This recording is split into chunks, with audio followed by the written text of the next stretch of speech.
Purdy out of the shotgun, drops a couple of steps, going to take a deep shot to Brandon Ayuk. It's deflected and caught. Cousins, first read taken away. Left side, he throws. Wide open pitch. From being able to make a play on that football. That's where Sutton was so good last year in the red zone. Nix evades the run. Nix the fake. Another fake, and he spins into the end zone. They're going to get a free play. Rodgers is the master at it, and a touchdown by Lazard. Jones on the fake. Pressure coming, and he's sacked by Parsons. God, corner. Open man Hudson. The throw caught. Hudson lost the ball. Looked like a touchdown. Instead, it's a turnover. On the pocket. That's away from Chenal, who's trying to get after him for a second time, but the ball is thrown to the end zone, and it's caught!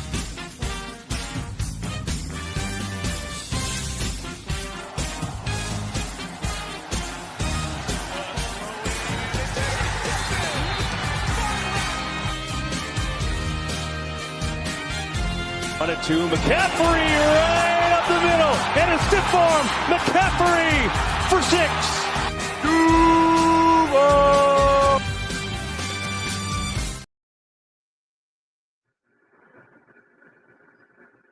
If you guys didn't know by now, and it wasn't an indication that I am blind, well, the intro of that show is your indication right there, because I thought I was pressing the intro button, but instead I ended up pressing the background music button and letting it run for like a minute or two, not knowing that it was the background music. So this show's already off to a great start.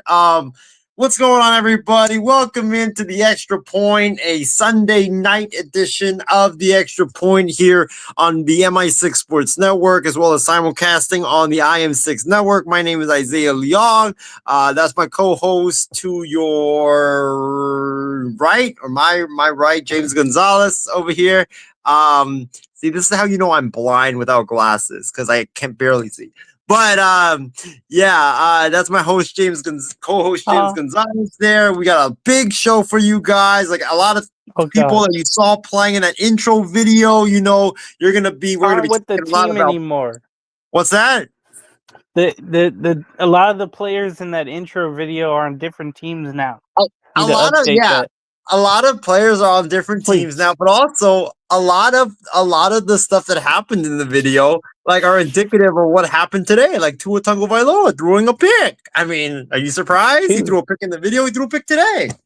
Mm-hmm. But how are you doing today, James?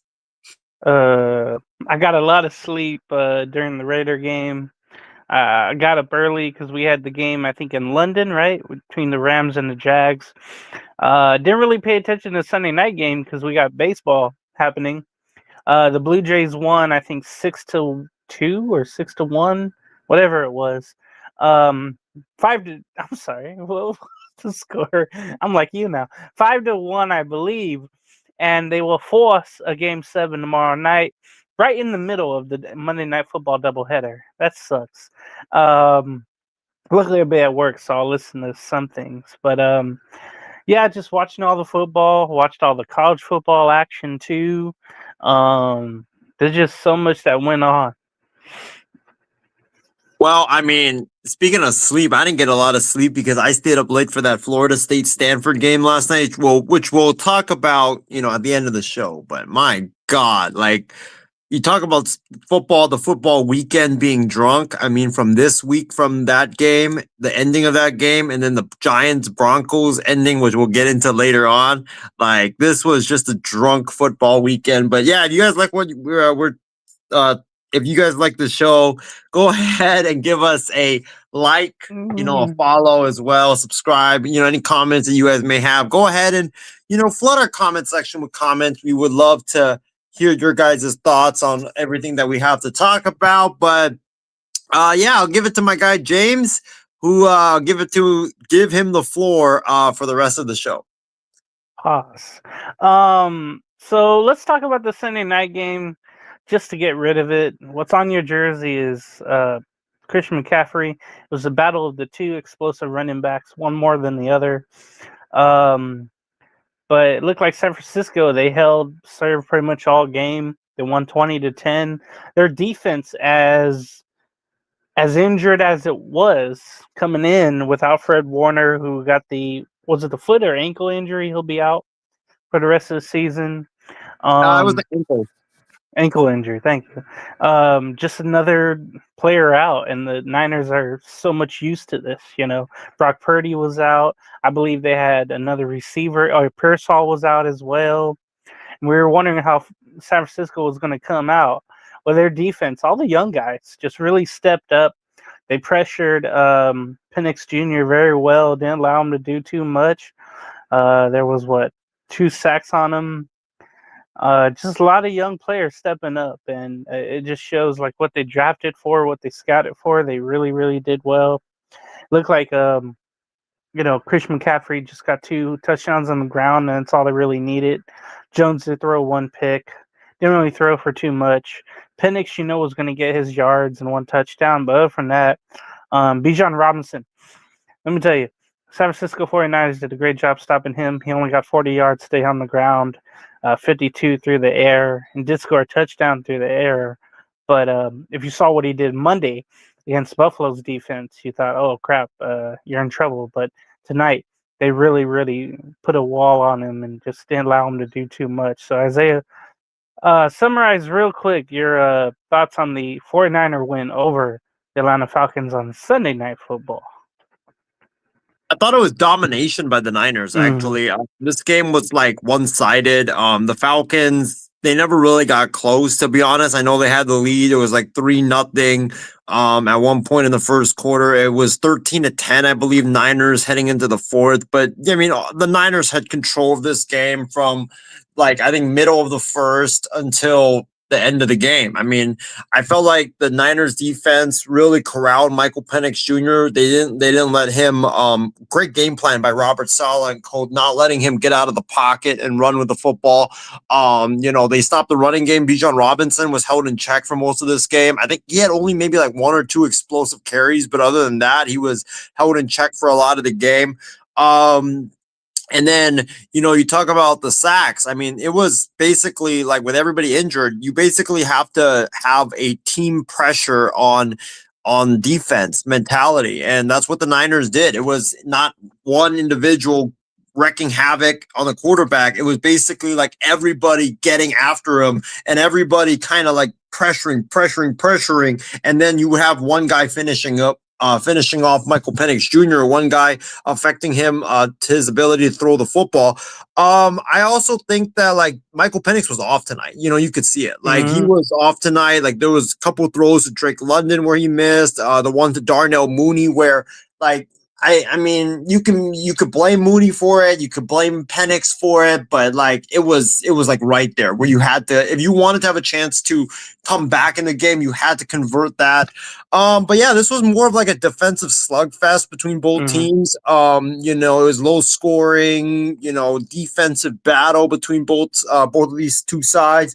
The star of the show was my guy right here, and I was rocking his jersey all throughout the game, James. The best player in the NFL, Christian McCaffrey, showing he's back, man. You could see it.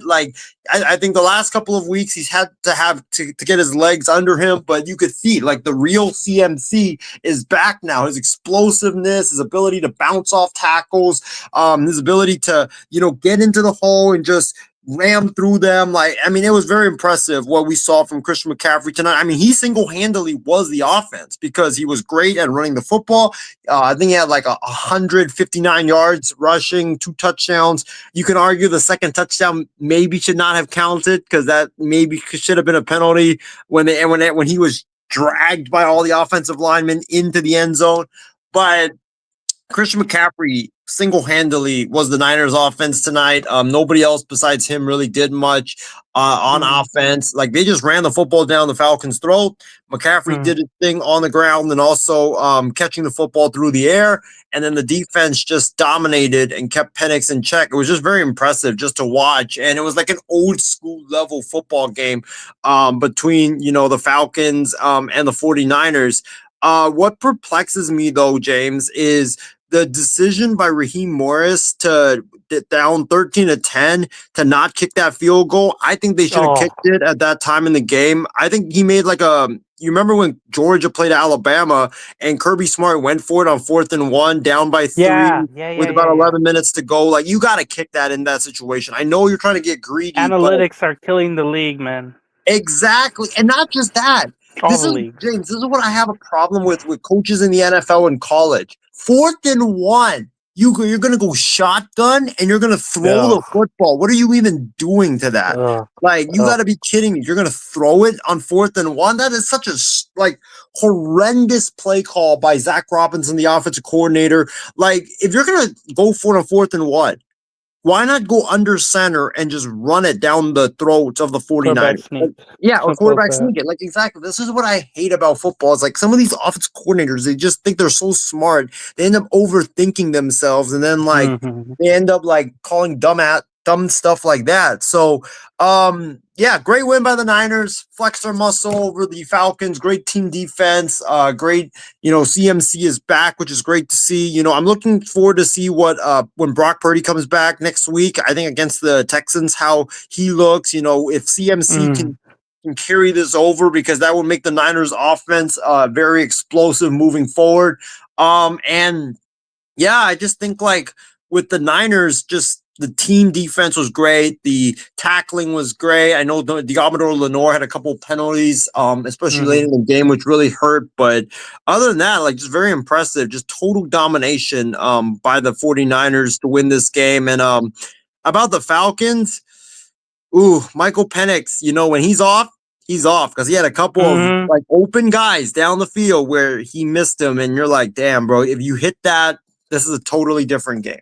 They had some drops too, though. Who was it? Mooney had that drop late in the game with the post over the middle, and he kind of clapped his hands after. He had the pink shoes on. That was a big deal. I noticed a couple of things. Curtis Robinson, he's the linebacker number 59. This was his first action of the year. He had a tackle. But thinking about it, this is his first action ever when you think about it. He was behind all the linebackers they ever had in his 4 years with the Niners, and he's been thrusted in because of all the injuries.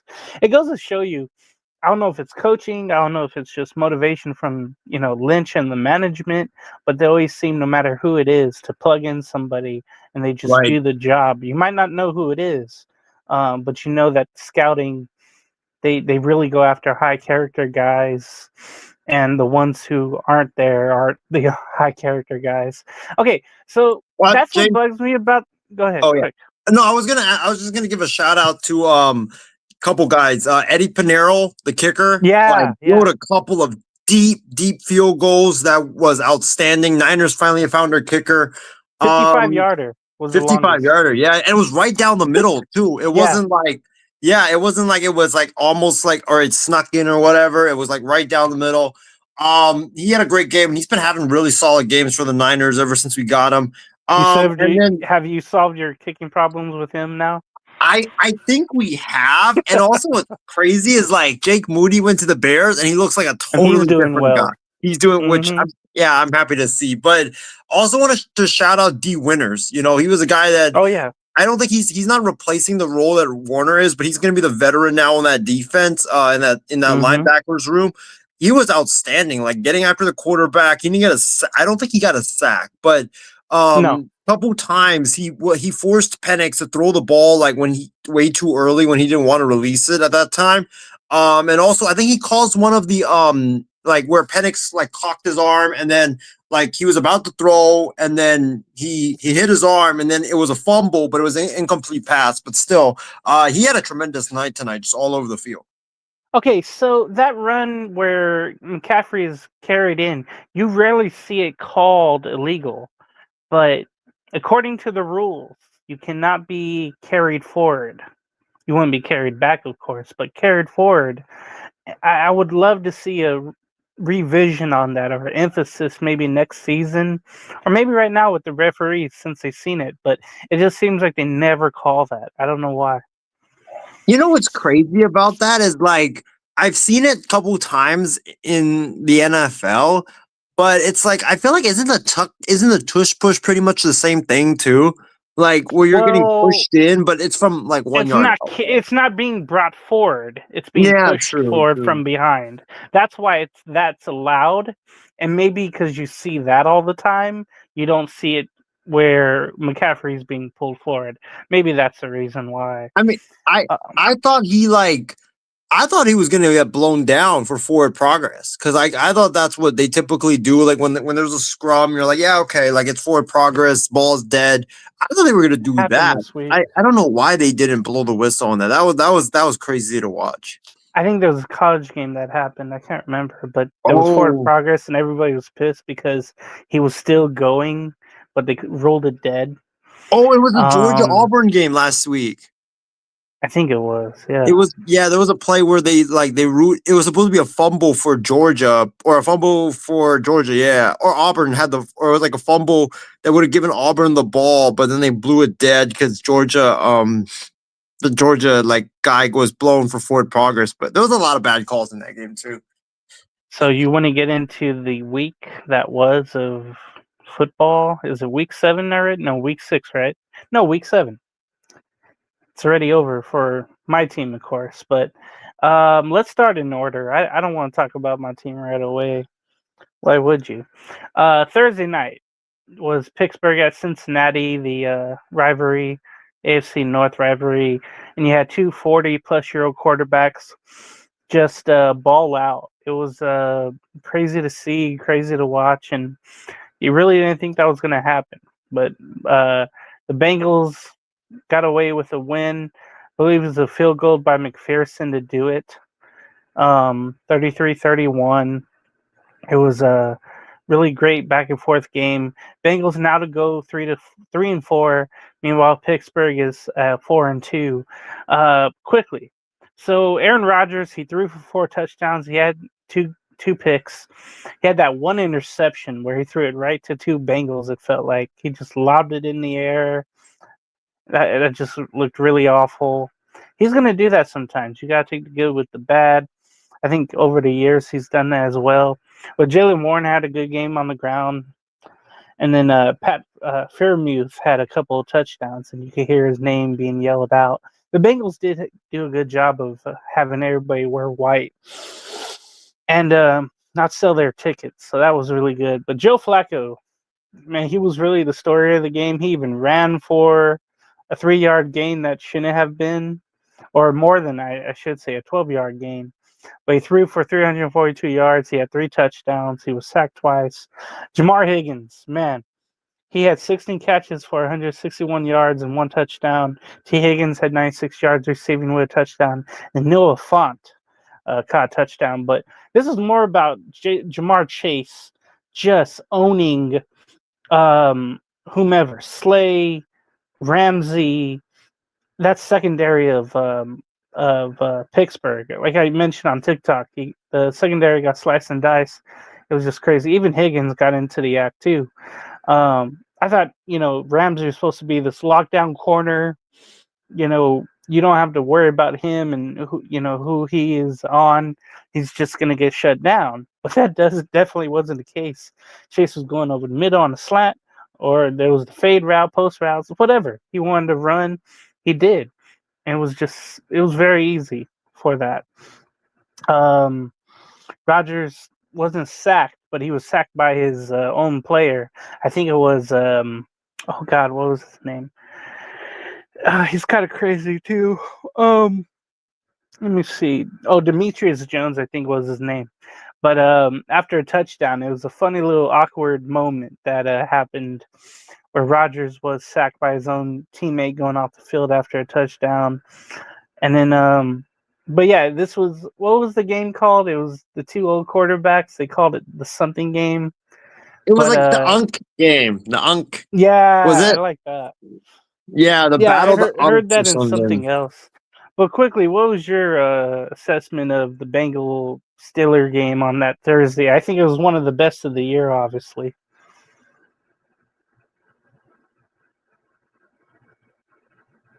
I think you're on mute.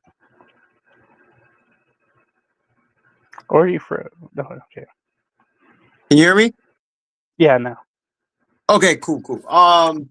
Yeah, I don't know why that was weird. But yeah, I think my biggest takeaway was like, look, the biggest takeaway is like this was like the old days. This was a throwback to like, the early 2000s, Flacco versus Aaron Late Rodgers. Like it 2000s. was late 2000s, where prime Flacco versus Aaron Rodgers. Like it was crazy, just to see both of those two guys like kind of throw it back to those old days.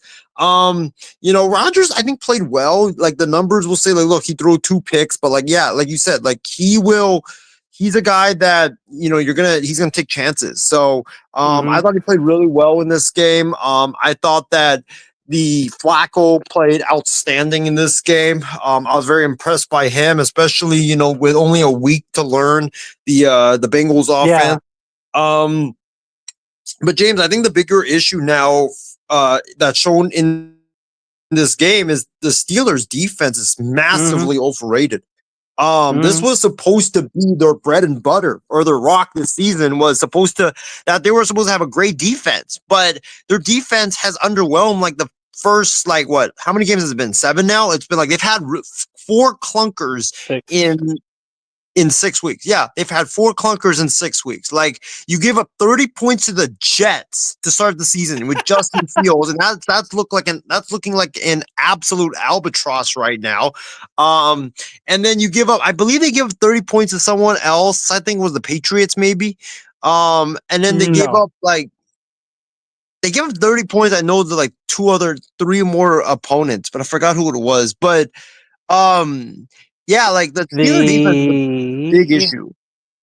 No, the highest they gave up before was, of course, the Jet game, and then it was 21 to the Vikings at home.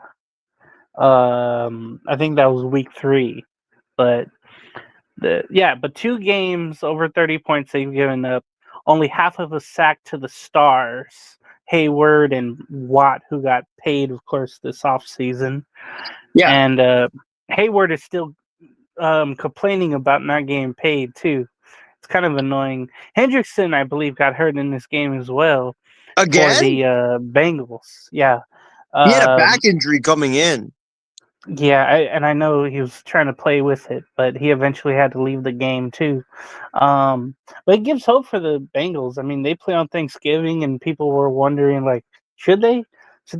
Can they flex that out? But now you're like, okay, if Flacco could kind of roll like this on a better team with somehow better protection than the Browns had, okay, they can make it interesting if the Steelers don't want it. Yeah, like exactly. If the Bengals like can play like this with Flacco and just kind of hold down the boat, I mean, who knows? Maybe like, because a lot of us, including myself, were anticipating. Look, when Joe Burrow comes back, I mean, should he even come back? Like, what if the Bengals are sitting here in December? Like, what last if? What if they're like 2-10? Are you really gonna bring him back at that point? Like, no.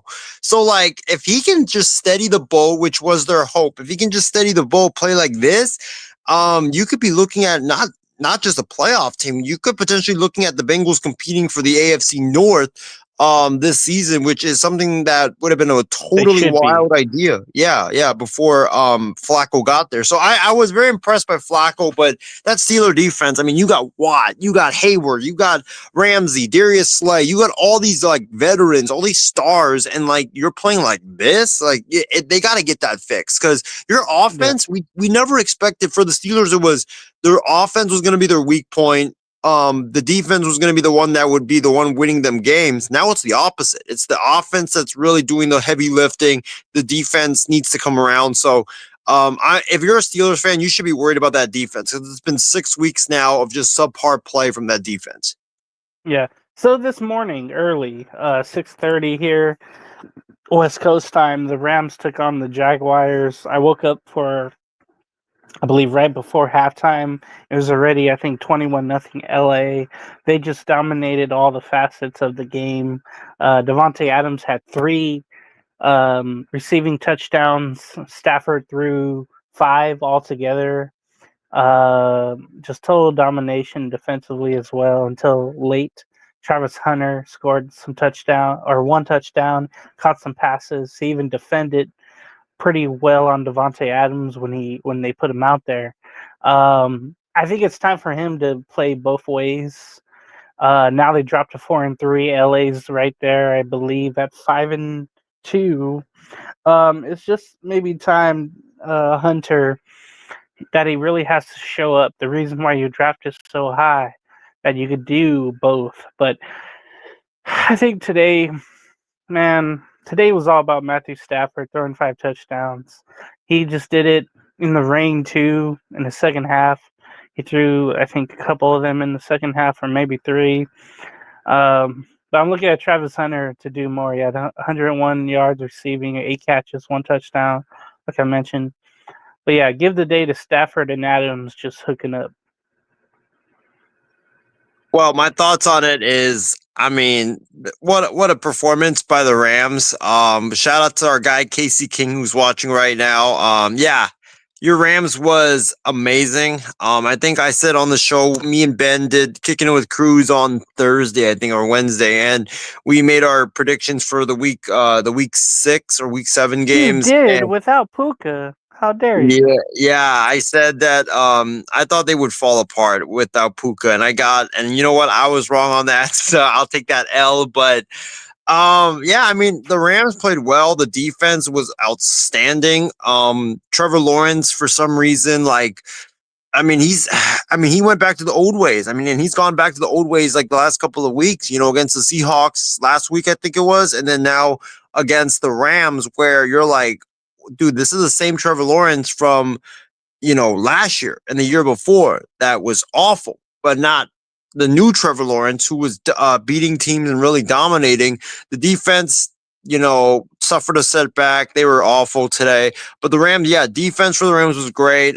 Stafford was outstanding. It's about time that Travis Hunter finally showed out, because I think we've all been waiting for that breakout game of his where, he would go off as a receiver because he's that talented. But credit to the Rams. They played really well. They sent the message that they're still one of the best teams in the NFC. And, James, I'm very confused about the Jags, because, who are these Jags? The Jags, the first, 4 weeks of the season, they started 5-1 or 4-1. Mm-hmm. And then they looked great. Trevor Lawrence looked like a new man, new quarterback. Liam Cohen's offense was rolling. And then the last 2 weeks, they've just been shut down. Trevor looks awful. A lot of the receivers dropped a lot of passes today too for the Jaguars. Yep. I know it's because of the weather too, but still, they had a lot of hands on the football, but couldn't complete the passes. I think his receivers really let him down today, and sometimes his offensive line let him down. There were a lot of 4th downs that they went for and didn't succeed on.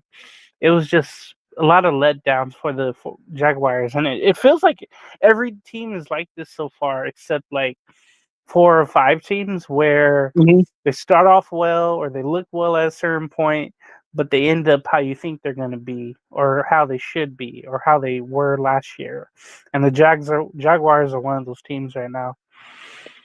Also keep in mind though, and I think we forgot that this would probably play a factor going into this game, is that Liam Cohen was a Rams OC under Sean McVay for a couple of years, so he kind of knows McVay knows what Cohen knows Cohen well, and knows what he likes and doesn't like. So credit to the Rams defense. They really just played well. And the poor people of London, they've had some really good games this year, but this one was just, this was a letdown for sure. But the Rams, tremendous. So you can be one of the disciples, but eventually God knows who you are still. That's what I feel like when you talk about McVay and all of his coaches. If you go against him, he's going to know who you are and what you scheme, because he's asked you before probably hey, if you were head coach, what would you do here? He let one of his assistants, I think the last preseason game, I forget against who it was, but he let him be the head coach, and I thought that was pretty cool. Was it Mike LaFleur? It could have been.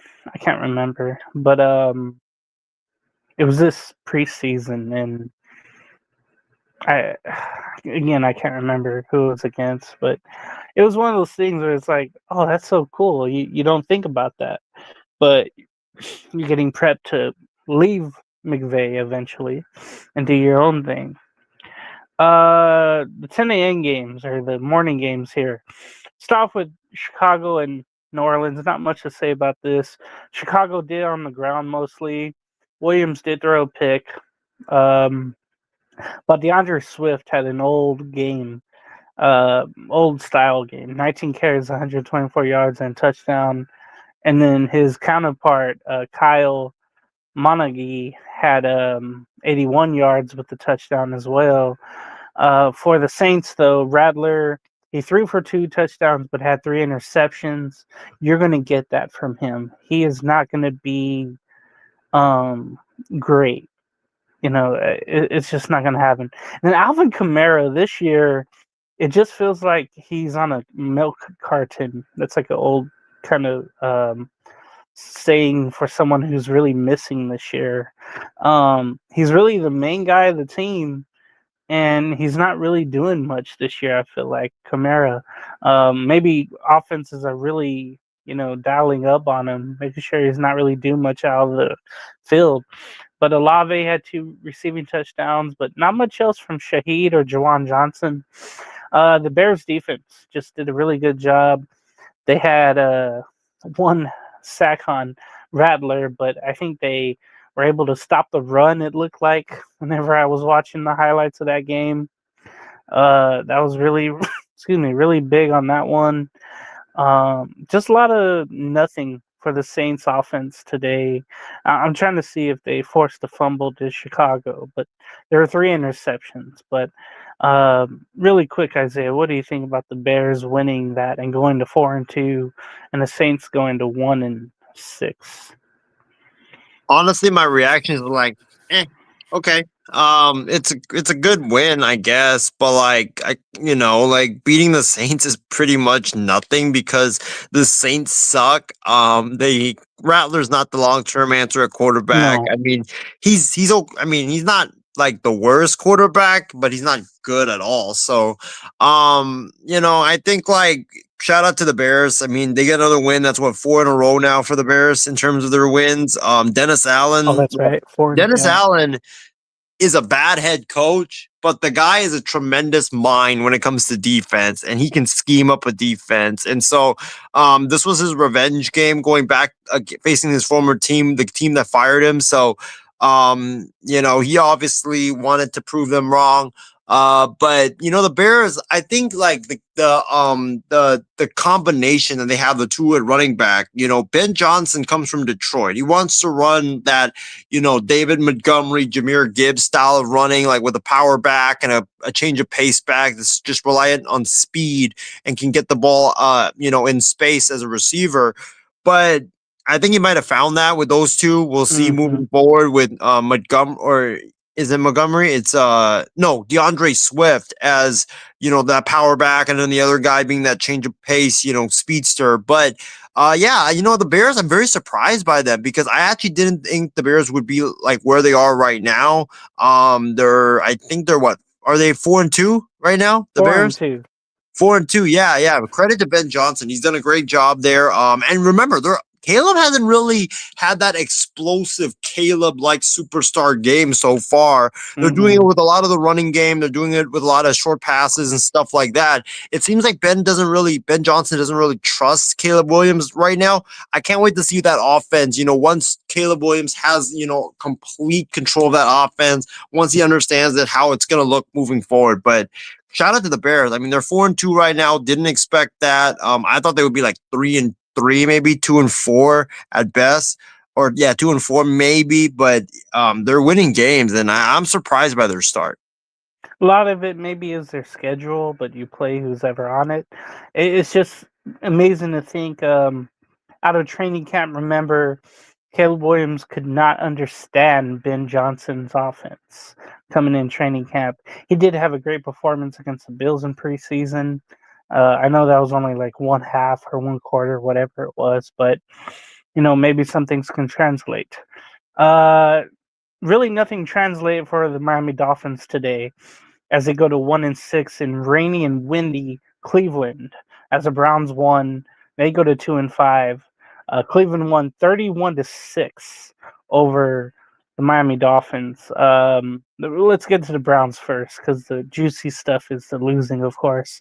But Dylan Gabriel, he didn't have to do much. He threw 416 yards. But Quinshawn Judkins had 3 rushing touchdowns. If you had him on fantasy, hallelujah. He was awesome for the Browns today. It mainly came down to Cleveland's running game. Tua did get sacked 4 times. And then he threw 3 interceptions, like 2 in a row, by the way, if that makes sense. 1-on-1 drive and 1 right away on the drive right after. Achane had 82 yards rushing, not much in the air. This was just a total domination situation by the Cleveland Browns.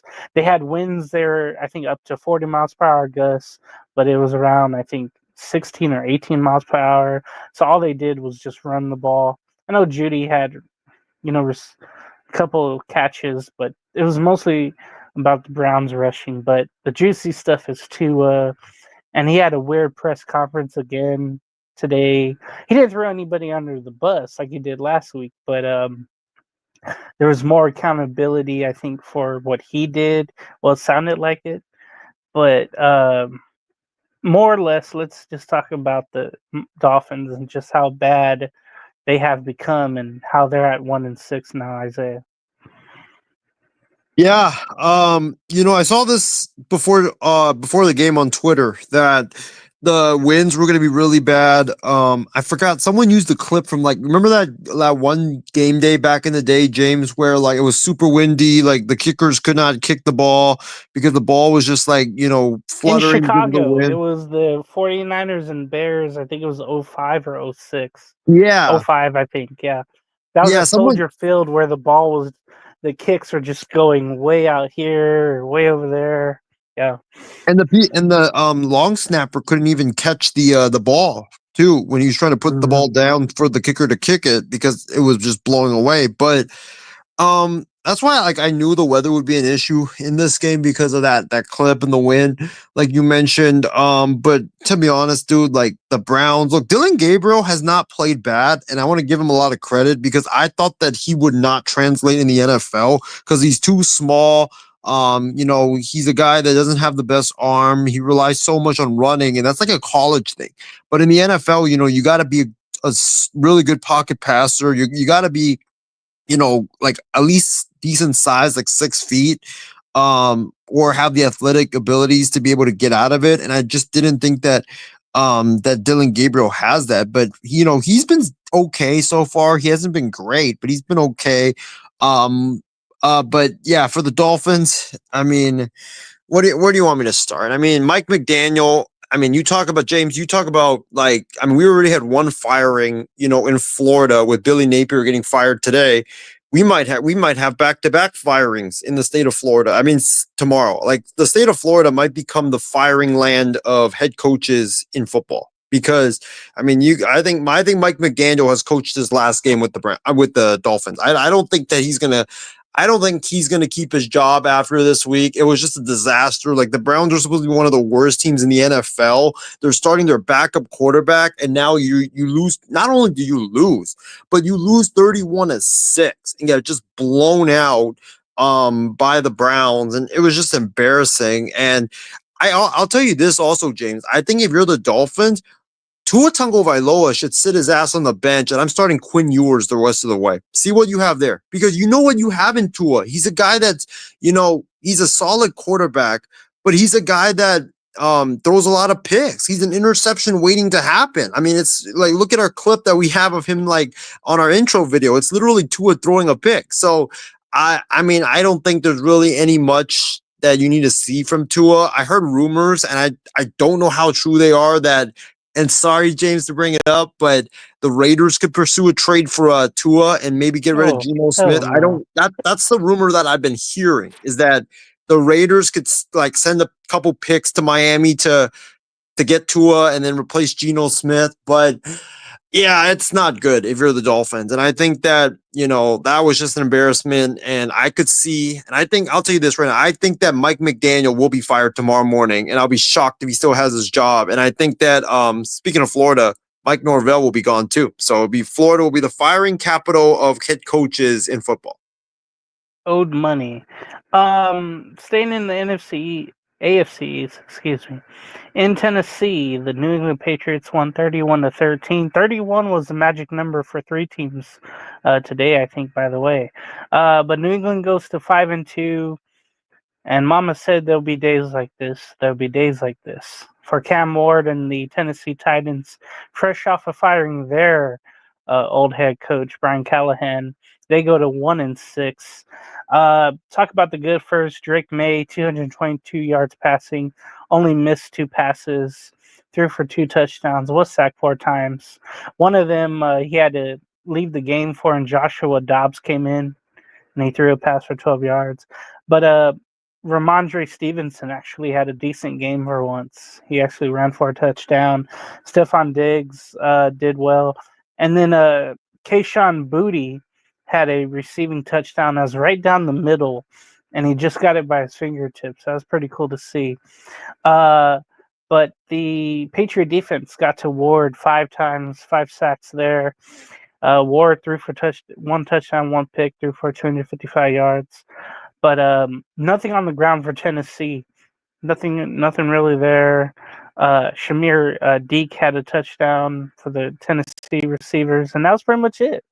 Like, there was nothing else for Tennessee to do there. This was an easier game to win than the last time New England was in Tennessee. Remember last year, there was a last-second touchdown, I think, made by New England. Well, this time it was easier for the Patriots. What do you think about this one in Nashville? Yeah, this was Mike Vrabel's revenge game, going back to Tennessee after they had fired him a couple of years ago.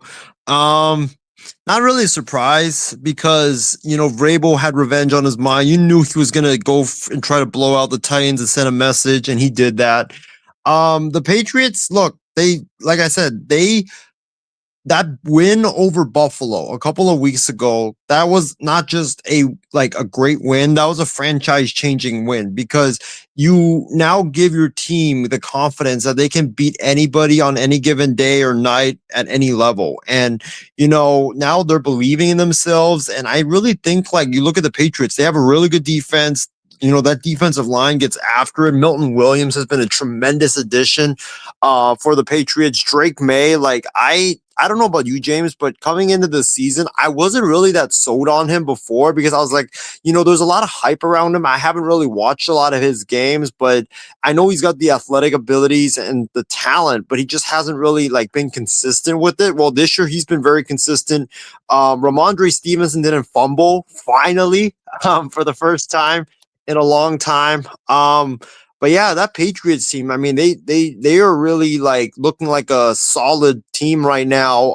And I think, I have them as a playoff team. I don't know. Did you have them as a playoff team to start the season?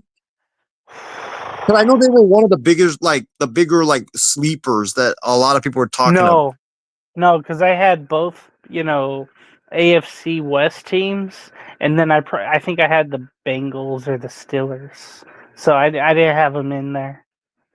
Oh, okay. So, yeah, I mean, they look really good. And Vrabel, this is what happens when you hire a competent head coach. Look what happened. Gerard Mayo last year, out, trash.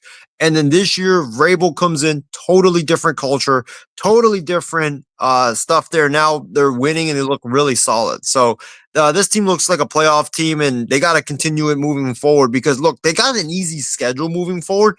But we've seen in the NFL, anybody can beat anybody if you just take your eye off the ball. That's right. You ready for this one? The Chiefs are the Chiefs, and they're back. They shut out the Raiders today. Oakland are 31-0. Patrick Mahomes, 3 touchdowns. They set him, I think, in the third quarter, I want to say. Threw for 286 yards. Pacheco had a touchdown. He's not as explosive as years in the past, I've noticed. But Kareem Hunt didn't do as well, but it was more about their passing and early. They fed Kelsey, and then they really fed Rashee Rice coming back from his 6-game suspension. He had 2 touchdowns receiving. Hollywood Brown had a touchdown receiving. The defense got to Geno Smith one time. I mean, it just looked like the Chiefs are back, sadly, or the Raiders made them look that well. Geno Smith, yikes, had 67 yards passing. He was sacked once. He had a fumble that he recovered early. Kenny Pickett was in the game in third quarter, I want to say, or fourth. I think it was in the third quarter. I don't know. I was asleep for it. The first snap he had, he fumbled, and I think the Chiefs recovered. JT only had 21 yards rushing. There was no Jacoby Myers. There was no Brock Bowers. Max Crosby got hit low on a block by the backup tight end, 83. And he had to miss from the second quarter on, I believe. But nothing really in the air. It was just an awful game. Both quarterbacks, yeah, like I mentioned, fumbled once. They did sack. Jamal Adams got the sack on Mahomes early. But that's pretty much it. Nothing really else for the Raiders. They got embarrassed, and now they go into the bye week, and they could lose that too. But it was just a really embarrassing moment. The Raiders go to 2-5. Still, the Chiefs go to 4-3, and they look like themselves again. I mean, all 3 of their weapons are back with Worthy, Rice, and you got Kelsey now. With the running attack that they have of Hunt and Pacheco. Are you fearful of the Chiefs now taking over again? I am, and it's because not just because they're back, but because I don't think that Baltimore or Buffalo will be able to get over that hump and beat them like Nope. like we always think that they will, because they never do. And Baltimore's not there this year. Yeah, Baltimore's not there. Steelers, No. I picked them in the AFC Championship, but that defense is atrocious. So I don't know if Rodgers can win a shootout with Mahomes. But yeah, the Chiefs are back. I mean, getting Rashee Rice really helped. He was outstanding today. Mahomes, did his thing. Travis Kelce had a down game, and they whooped the Raiders with him having a down game. I mean, James, I hate to say it, but I think that Pete might walk away after this year because I think it's gonna. Week. What's that? That's what I said last week. Yeah, last time we did a show. I mean, this team, sadly, people are online saying that it's worse than the McDaniels era because of how bad they're playing. I mean, I don't think it's the players really gave up today. It felt like they were going into the bye week and they're like, okay, let's just get this over with. Hop back on the plane and go back to Vegas. That's what it felt like today. I think sadly though, the Geno Smith, when you guys got Geno, I think I told you on the phone, I was like, dude, that is a terrible acquisition. I think you agreed with me because the problem with Geno is and I watch a lot of, NFC West football because that's my division. With Seattle, they were getting held back by Geno. It was never like Geno was taking them forward. They were winning because of Geno. No, it was because Geno was holding them back. And then not only do you get them or get him, but you sign him to an extension. Are you serious? That just doesn't make any sense. So, I think the Raiders, I don't know how much money Geno is owed. I know you can kind of get out of that extension quickly if you really wanted to. It's not going to hamstring you. I don't think Chip Kelly is made for the NFL, sadly. I know his offensive scheme has been criticized by a lot of NFL guys for being too college-like, and I agree with that. His offensive is not that great. You can be great in college because of the talent deficiency, but in the NFL, it's a totally different beast. And then Junty, I've had my doubts about Junty because he played at Boise State. It's one thing for you to run wild against the Hawaiis and the UNLVs and the San Diego State, but then it's a different thing in the NFL where you're going up against guys that, have played, very long time and have dominated. So, I mean, it's a total mess for your Raiders. I mean, I think the first move though, James, is number one, who's calling the defense for you guys? Is it Patrick Graham?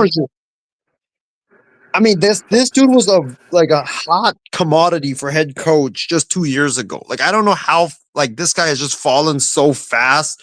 It doesn't Well, make any they sense. lost a lot of players on defense as well, and then they had a lot of one and done players like Spillane leave, and now you have Devin White there, and then the whole Christian Wilkins thing. Just a lot of one and done players or young players that aren't really ready for the spotlight. Yeah, and the injury doesn't help because like you lose Max Crosby, he's basically your whole defense. So, Yeah, I mean, the no Raiders pressure up like front. yeah, they're just a mess. Like I don't know what you do Yeah. if you're the Raiders. I mean, I don't know if you can get rid of Carroll just because like, I mean that it would be like the Jets with Glenn where it's like you're getting rid of you would have to get rid of the entire regime at that point. Hey, let's get Um to that. I want to yeah, get yeah. to that Let's get because to you that. mentioned that because this is the most. This is a situation that maybe could be worse. I just want to keep that theme going. But Carolina did beat the Jets in Jersey 13-6. Carolina goes to 4-3. I don't think anybody had that unless you were like me and thought maybe they have a shot at the wild card, but they would I picked have to be. Carolina to win the division actually. Oh, that's right. Yikes. I had them as maybe a wild card, but the Jets, they're 0-7 now. Quickly, let's go to Carolina. Bryce Young did throw for a touchdown. He had 138 yards. Andy Dalton actually had to come in and threw for 7 passes.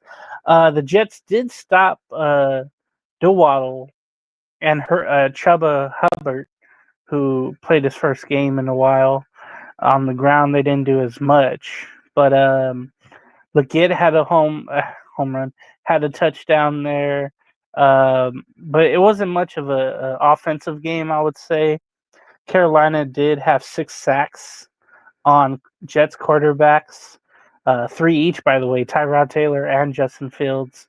And Fields, by the way, as we talk about the Jets, was benched. And remember, Aaron Glenn, the head coach, I think it was during the week, maybe, or I don't know when it was, but he was questioned about why didn't you go to Tyrod Taylor? Why aren't you benching Justin Fields? And he had a really, hard response for that reporter. But look at what happened on Sunday. He had to bench Fields for Taylor. Taylor did throw for 126 yards, but he also threw for 2 interceptions. But Fields only threw for 46 yards. Breece Hall only got 38 yards on the ground. Just not a good day. Tyler Johnson was their best receiver at 60 yards receiving. They got to Panthers quarterbacks twice. I think it was both on Young. But man, I know Joe Bengio is going to have a rant for us on WFAN tomorrow, and we'll be listening for that for sure. But when you diagnose the Jets, and remember, I was the one who said they would go 0-17. I just thought, Fields won't be the answer at quarterback, and Garrett Wilson, well, he was hurt today, but he'll get frustrated not getting the ball. And then the rushing attack won't be the same. I don't care if you have 3 running backs. And then the defense might disappoint at times. So it had all the ingredients to a horrible, horrible poisoning potion. But yeah, they're 0-7 now. 10 more losses to the promised land, and to secure that number 1 pick. What do you think about these Jets? Like, how do you fix it? Does Aaron Glenn go one and done? What's going on here? James, at first I probably was like, no, I think Aaron Glenn should keep his job because like he's a Jet, he played as a player there, started as a player there. And I mean, it's hard because like the Jets have been a mess, for a long, long period of time.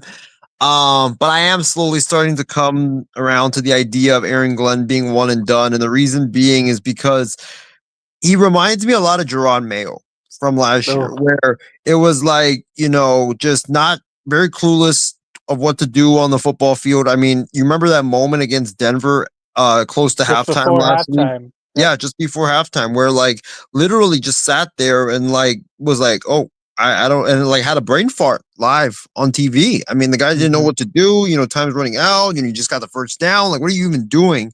And he doesn't do anything. Gary Wilson yells at him at the end there, and it's just very frustrating. And then he keeps talking about and then the other thing that I have with him is he's very snippy with the media. I don't get it. Bro, you're a new head coach. You're making all these mistakes, and now you're gonna act to the media you've won 5 Super Bowls, and that it's offensive for the media to question anything you do. I don't get it. Gerard Mayo had a lot of embarrassing media stuff last year. It kind of reminds me of that, where it's Aaron Glenn just is struggling left and right, doesn't know how to be a head coach. It seems like he's losing the locker room. Players are getting mad every left and right, and then he's just having all these blunders with the media. So I think that sadly, and look, here's the thing that I don't think a lot of people know. Aaron Glenn's the guy picking the roster. He's the guy that's in charge of personnel. The GM is his choosing, by the way. So the roster is on him. It ain't on, the Woody Johnson, the owner, or anybody like that. It's on him. This is Aaron Glenn running the show there. So I think that if this continues, if they go 0-17, James, yeah, he's gone. There's no way about it. If you go 0-17, you're fired. I think if they go 1-16, I think he's also fired as well. But sadly, he looks like one of the worst coaches that the Jets have had, and they've had a lot of really bad coaches thus far. And I just think with the Jets, any smart mind would know that Justin Fields was not the answer. If you looked at what he did with the Bears or the Steelers, the guy couldn't throw. He just can't throw. He's a really good athlete. He's a really good runner. He just can't throw. And I don't know why on earth Aaron Glenn wanted to go with him at quarterback to start. It makes no sense. You're struggling with the passing game because he can't throw. So, and the Jets' weapons, Garrett Wilson, like you said, he might request a trade. The defense, which was Aaron Glenn's calling card, they've been a disaster all season long. I mean, the only reason why it was 13-6 because the Panthers' offense sucks right now. Bryce Young is very inconsistent. They don't really have a lot of weapons there as a receiver. So, yeah, I think Jets. Oh my God, you were right. I think they're gonna go 0-17. Glenn needs. I'm starting to come around to the idea that Glenn needs to go. And I don't know what you do if you're the Jets. And it doesn't help, James, like we talked about earlier. There's no clear-cut number one answer at quarterback with the number one overall pick this year. So not only are you gonna tank your season, but you're rolling into a draft that doesn't even have a star quarterback that's going to be available. So it makes things even worse. And here's the thing. You could have had Aaron freaking Rodgers, and you chose to get rid of him for Justin Fields. So you reap what you sow. Let's get to a better game. The Eagles defeat the Minnesota Vikings there in Minneapolis, 28-22. The Vikings go to 3-3. And that's a quarterback controversy there. But the Eagles go to 5-2. Jalen Hurts had a really great game, passing for over 300 yards, 226, 3 touchdowns, no picks. Saquon Barkley really not himself this year. Only ran for 44 yards. Maybe more defenses, spying on him and eyeing on him and running him down. But Devontae Smith got going. He had 9 receptions for 183 yards and 1 touchdown. And A.J. Brown, for all the beef he has with Jalen Hurts and all the meetings that did or maybe did not happen during the losing streak, for all of that, he catches 4 catches for 121 yards and 2 touchdowns. The defense came in, got a couple sacks on Carson Wentz. Looking at the Vikings, Wentz threw for 2 interceptions, 313 yards. Jordan Mason did get a rushing touchdown. Addison got 9 receptions for 128 yards. Justin Jefferson really only had 1 breakout 40-yard gain. He had 79 and 5 catches. But I think it was mostly this game with Jalen Hurts having one of his games that he believes he can have, and he finally did it. And it kind of put all that losing streak, all that negativity aside. maybe they played the right opponent and the right quarterback that the Eagles used to know with Carson Wentz. What was your take on the Eagles getting back on the winning side? Thank goodness to both Philly and Minnesota for giving us a good game in the 10 a.m. slot, because Yeah, that one was like, this 10 a.m. slot sadly was not really that fun. I mean, James, to be honest, like, I woke up and I was like, I turned on my TV. I was like, damn, I got the Raider game on CBS. Like, I'm not watching that. But yeah, this was a great game. I mean, it came down to the wire. The big boys finally delivered. AJ Brown, Devontae Smith, they've been bitching about them not getting the ball. Well, they got the ball and they finally shined, which was great to see. The Vikings defense actually played pretty solid in this game. It's just that, like, they just couldn't get the ball one last time for their offense.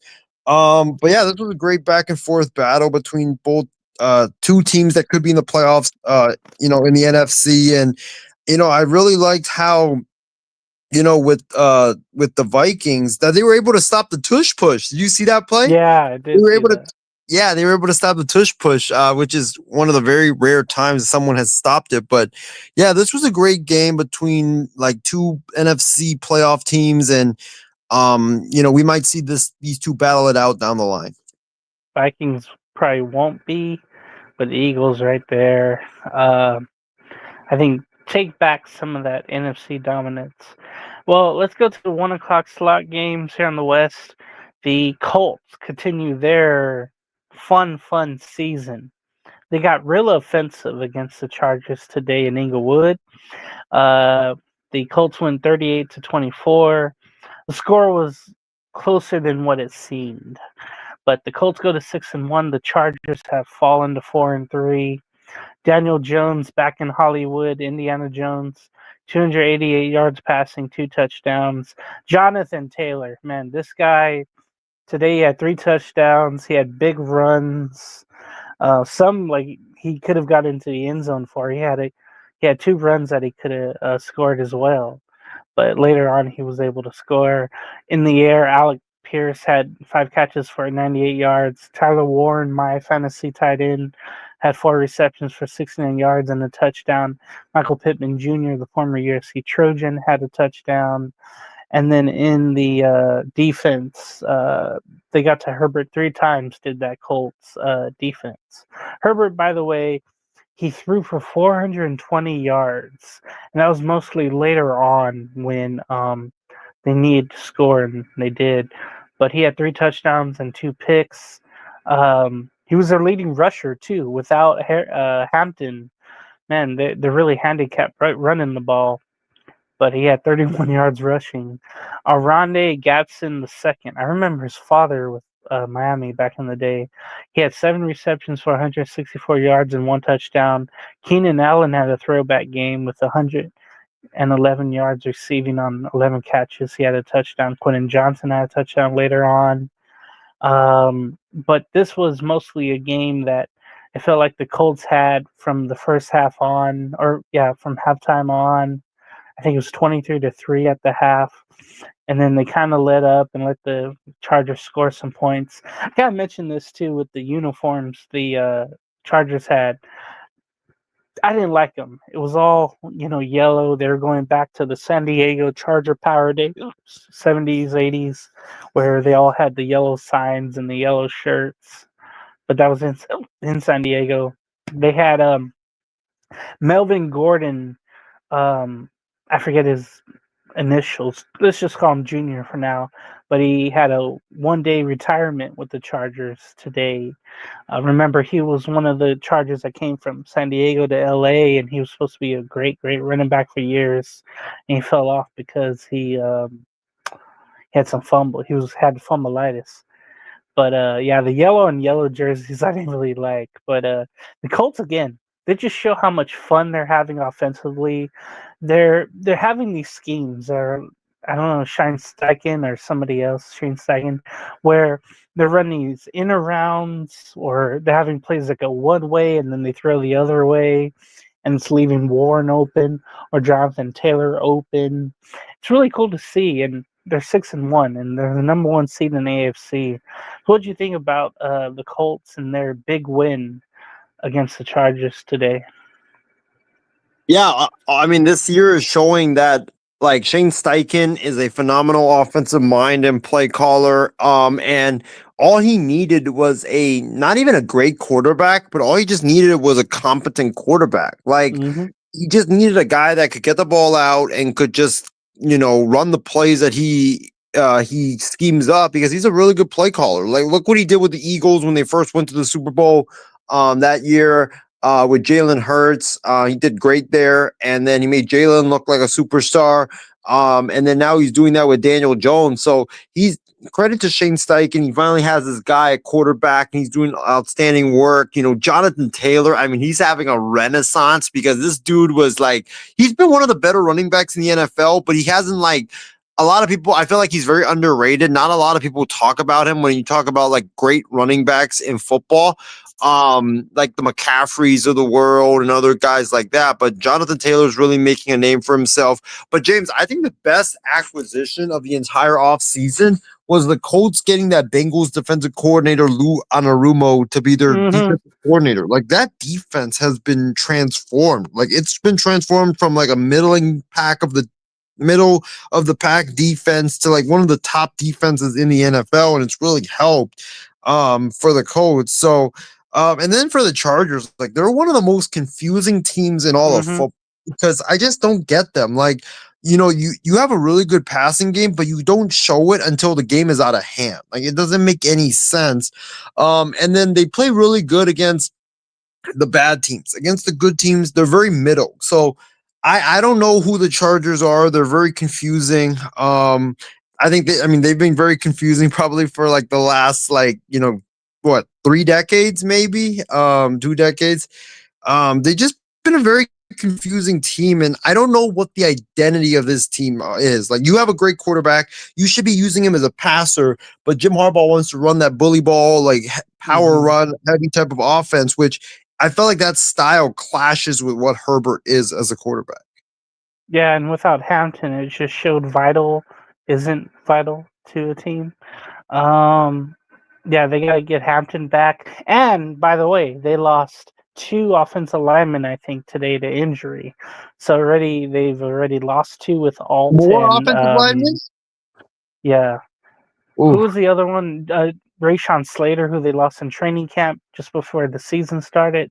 And then Joe Alt got hurt, and now they lost Mekhi Becton today. And then before that, they lost Tompkins the other game. So their offensive line, you wonder why Herbert has to get rid of the ball faster, get out of Dodge. You see why. Let's stay in the AFC West to the thriller of Sunday football. The New York Giants were up 19-0 at the end of the third quarter. And you thought, okay, this young team is going to take it and run with it. Nope, they let the Denver Broncos come back. At one point, it was 26-8 in the fourth quarter. And then the Broncos kept scoring touchdowns, and then forced an interception. And then Denver scored another touchdown. Then New York countered with another touchdown. And it was helped by Sean Payton on a pass interference, and then he came out to argue. He was off the sideline, and they gave him a 15-yard penalty there. And then obviously that was a really, really horrible call. But luckily the Giants left, I believe, 37 seconds left. 1 minute and 14 seconds left. And then the Broncos came back and scored a field goal with 37 seconds left. And then they ended up winning 33-32. It was a crazy, crazy ball game. As Casey King mentions, the Chargers, a.k.a. the Renters, are totally overrated. It just feels like they're really having a hard time trying to find their identity, almost like the Giants here. But the Giants, they did throw. Jackson Dart did throw for 3 touchdowns and 1 pick, 283 yards. Scatterboo had 60 yards rushing. Tracy Jr. had 1 touchdown. Dart also darted for a touchdown. Wayndale Robinson had 95 yards receiving. Bellinger, Theo Johnson, Scatterboo all had 1 reception for a touchdown. They got to Nix twice. And then Bo Nix, he had 2 touchdowns passing, 279 yards. Not much on the ground. He did run for 2 touchdowns, though. And then not much in the air. Cortland Sutton had 87 yards receiving, Mims 85. By the way, before I get to you on that, Daenerys Thomas was honored today. I believe he was put in the Ring of Honor, number 88. He had his parents there. And Peyton Manning was real emotional. I got to watch the video later. But real emotional day and an emotional win. The Denver Broncos go to 5-2. The Giants go to 2-5, and they're one of those teams like the Jaguars right now, where they're either up or down. And losing a game like this can really set them back. What do you think? Those damn kickers, James. Those damn freaking kickers. That's why the Giants lost this game, because of the damn kicker. I mean, how do you miss that extra point? That's what cost them the game. The guy missed not just 1. He missed 2 extra points in this game. And that's what, I mean, you lost by 1. Do the math. Make the extra point, you're tied. Make the other extra point, you win the game. So, this was a totally nuts game between these two teams. This has been one of the most craziest football weekends of a while. This was just crazy. Like you mentioned, the turn of events from the Giants being up 19-0 going into the fourth quarter, 26-8 with about 7 minutes to go in the fourth quarter. And then the Broncos come all the way back. The Broncos even take the lead at one point in the game. The Giants on 4th and 19 with 1:50 to go. Somehow, some way, Jackson Dart gets the ball down, throws it down the field. He actually catches it. I thought it was short to begin with, but he got it. And plus, I guess there was roughing the passer, which helped. And then, like you said, Sean Payton gets the penalty. And then after that, you just had so much chaos ensue with the Giants. I thought Dart, I think here's the thing. Dart should have not scored that touchdown. He should have. I felt like, they needed a touchdown, but I felt like you could have done it maybe on 2nd down. Sure, would have been a gamble, but you need to leave the Broncos with not enough time to be able to go down the football field, to be able to, get into field goal range to potentially tie the game there. So, but yeah, this was an amazing game. I watched the ending of it. It was just so crazy. Just everything that could go crazy happened in that game. You never see coaches getting penalties for unsportsmanlike conduct. I don't think I've really seen it much. And then Sean Payton gets it, which was insane.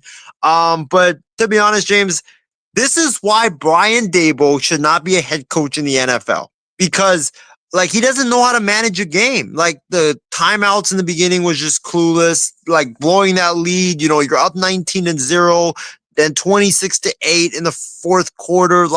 Those are some unforgivable stuff right there. And I think that for the Giants, that's another indictment of why you need to get rid of Daboll. Daboll's did a good job of developing Dart, but he's an offensive coordinator. He's not a head coach. He doesn't know how to manage the game. And that's one of the problems that the Giants have right now. And, you talked about Joe Benigno, having a rant on the Giants or on the Jets.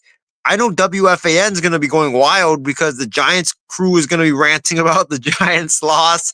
And then you have the Jets crew ranting about the Jets loss as well. But yeah, the Broncos, Bo Nix wasn't great in the clutch. That throw down the field to get them into field goal range to start, that was outstanding. Ball placement right there. And then Sean Payton, called some really outstanding plays late in the game, especially the one to Cortland Sutton late where they get the football down the field. Sutton makes the catch. They have to spike it. They get it to get into field goal range. Just a great win by the Broncos. And this is definitely going to propel them forward as they move forward. Okay, another good game. By the way, that game, the 33 points that the Broncos scored in the fourth quarter was the most points in the fourth quarter by any team that had been shut out the first 3 quarters in NFL history. Thank you to Adam Schefter for that note. That was, again, just a wild one, and Bronco fans, I bet they were booing. I know I had it on mute. I was watching. I'm the one Bronco fan that didn't leave the game. Well, okay. Green Bay Packers, they won 27-23 over Arizona. Green Bay 4-1-1. Arizona 2-5. Jordan Love had an okay game, 179 yards passing, 1 touchdown. Jordan Jacobs was back, Josh Jacobs, and he ran for 2 touchdowns. Tucker Kraft also caught a touchdown. Not much offensively there, but you got to talk about the defense getting to Jacoby Brissett and start with Michael Parsons having 3 sacks out of the 6 for Green Bay. Jacoby Brissett, he had 279 yards passing, 2 touchdowns. They didn't do much on the ground. Trey McBride caught 2 touchdowns, but only had 74 yards. And I'm trying to remember how many yards he needed for like one of those FanDuel parlays I saw this morning. I think it was like for 78 yards. So he missed it by 4 there, I want to say. Or maybe it was 86 yards, but I knew that one wasn't going to go through for the parlay. So anyway, Green Bay's defense did the job. They held off the Cardinals, scored late. What's your quick take on the Pack winning there? The Pack, great win for the Pack. Micah Parsons is a superstar. 3 sacks. Like, I mean, what a crazy game that he had there. But I think my biggest takeaway, James, is that, again, we talk week in and week out. The Cardinals just cannot close games. They just cannot do it. Whether it's, doing stupid stuff like what they did with against the Titans, or, losing close against the 49ers at the buzzer, like, they just cannot close games. And like Jonathan Gannon, this dude had called a 4th and 1 play. It's like 4th and 1 from your own 48 with about 4 minutes left in the game that would have given that they were trying to ice the game. I don't get, why would you go for it there? Like, you're up by 3. You're not up by a touchdown. You're up by 3. Like, that's basically borderline field goal range for the Packers right there. Like, why would you even go for it there? Like, it's just so mind-numbing decision like that just drives me crazy. Like, these coaches, like, 4th and 1 from your own 48. Your defense has been playing great all game long, and you decide to go for it and basically give the game to the Packers. Just a damn shame from Jonathan Gannon right there. Okay, so the other game that happened was pretty much a blowout. Stop me if you heard this before, but the Dallas Cowboys could be back. They win 44-22 over the Commanders in Arlington, Texas. They go to 3-1. Do the Cowboys? Commanders go to 3-4. Prescott had 3 touchdowns passing, 264 yards passing. Javonte Williams had a great game on the ground again.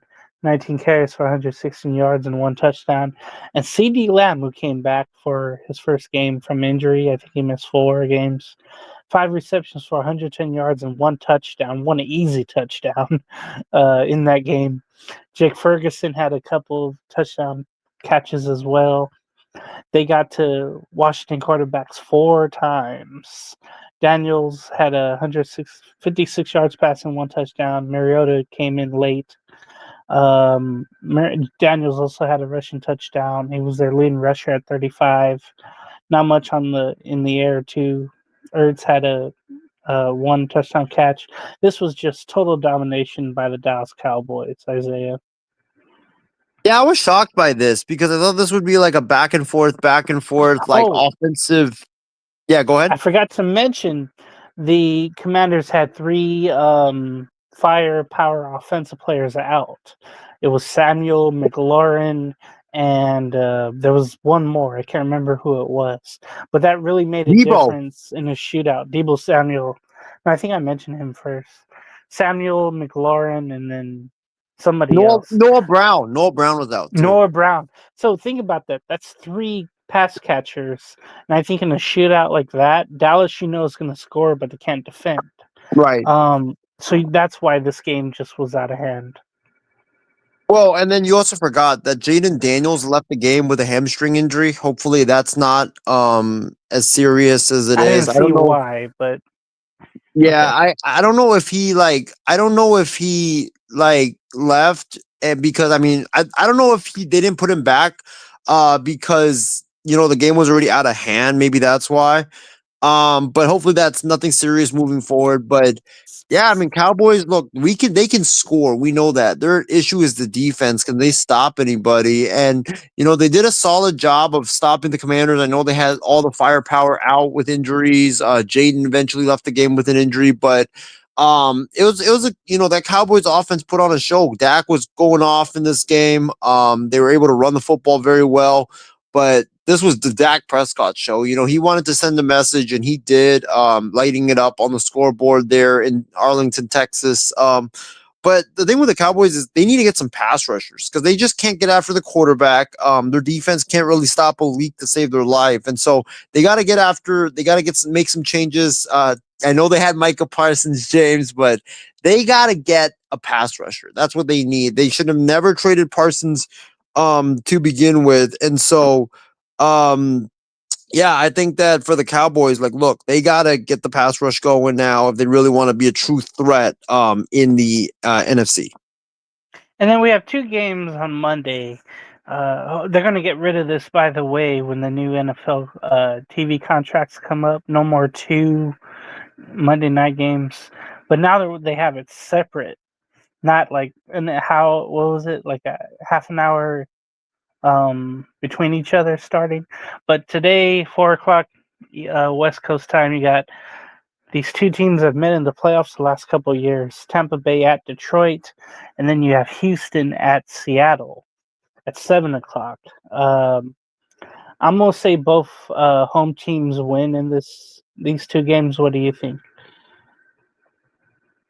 I think Seattle beats Houston because it's going to rain in Seattle, and Seattle's more equipped to handle that. Houston doesn't. They don't play. They struggle with the inclement weather conditions because they play in a dome. And then the other game was what? Tampa Bay, Detroit. Mm-hmm. Oh, that's going to be a fun game. I'm going to go with Tampa just because I think that they have the better passing attack. And I think they'll be able to get the. And Evans are both questionable for the game, by the way. Evans hasn't played in weeks, and then Ibuka had to leave, I think, the game against 49ers last week with both have hamstring injuries. Yeah, and so I think with Detroit, look, their defense, I don't trust their secondary. Their secondary is very suspect. Oh, yeah. We know their defensive line is very good, but if they can't get after Baker, then that's going to be a problem. But this is going to come down to the wire. So, give me the Bucks to win it, but it's going to be like one of those back and forth, very exciting battles. I hope I get home for the Seahawks game, at least the second half. College football was elite this week. Hayes Fawcett on X mentioned he wrote the teams that lost in the rankings. Number 2, Miami. Number 5, Ole Miss. Number 7, Texas Tech. Number 10, LSU. Number 11, Tennessee. Number 20, USC. Number 22, Memphis. 23, Utah. Number 25, Nebraska. They all lost. And you figured to start this college football segment, how would that translate to this week's rankings? Well, I'll tell you right now. Ohio State, still the number 1 team in the nation. Meanwhile, Indiana goes to number 2. Texas A&M goes to number 3 from 4. I don't know the last time Texas A&M was this high before. Alabama back in the top 4. They're number 4. Georgia going from 9 to 5, like I will tomorrow, but more. Oregon staying at 6. Georgia Tech all the way moving 5 spots going to 7. Ole Miss dropping 3 spots from 5 to 8. Miami drops 7 spots after that Friday loss, I think, against Louisville, right? Miami goes to number 9. Vanderbilt with their big win goes 7 spots up to 10. BYU with the big win over Utah. By the way, I love that both teams wear their colored uniforms. That was a great game on Saturday night. They move up 4 spots to 11. Notre Dame goes from 13 to 12. Oklahoma goes to 13. Texas Tech went all the way down from 7 spots before. So from the 7th spot to 14 with their loss at Arizona State. Missouri 15. Nobody's really talking about Virginia, but they're at 16. Tennessee went all the way down from 11 to 17. UCF, who could be a playoff team, maybe, goes to 18. Louisville wasn't ranked, and they got in, and now they're number 19.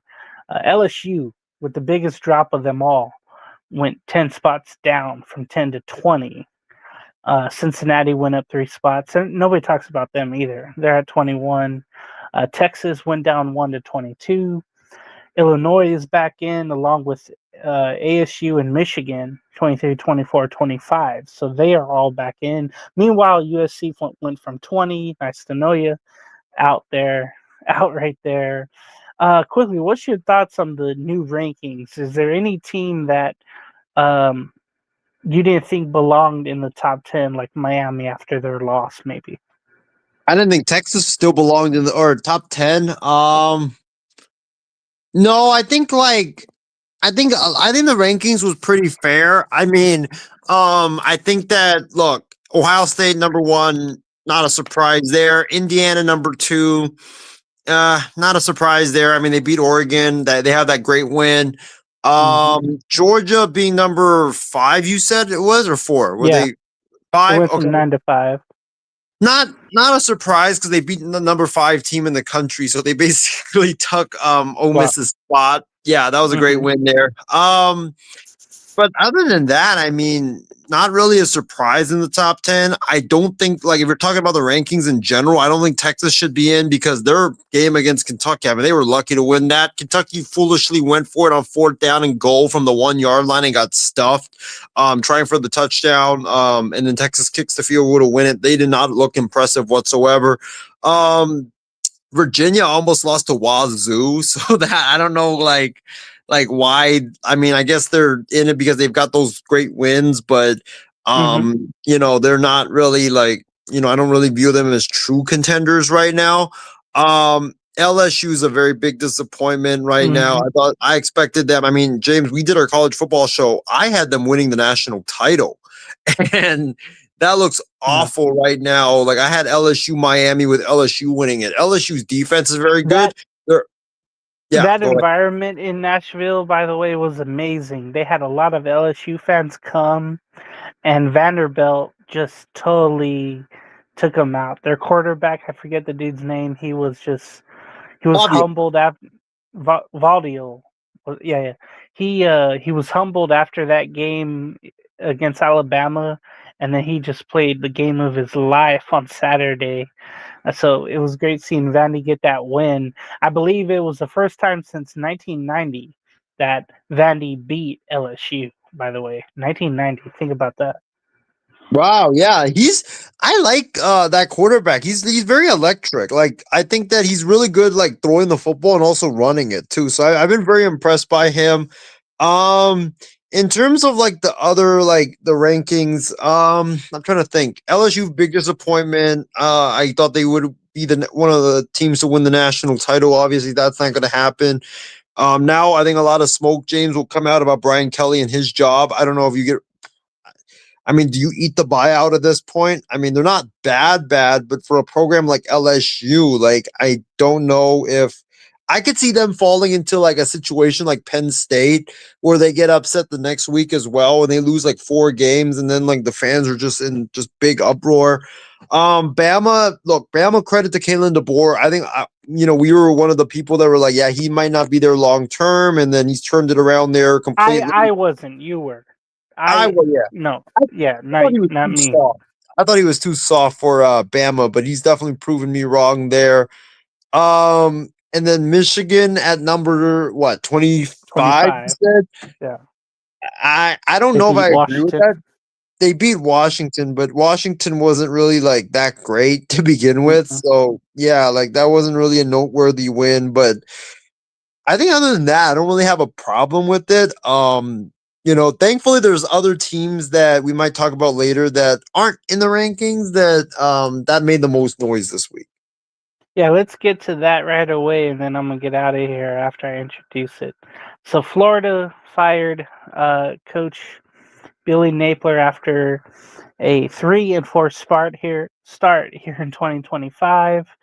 They had a win against Mississippi State on Saturday, but it wasn't a pure win.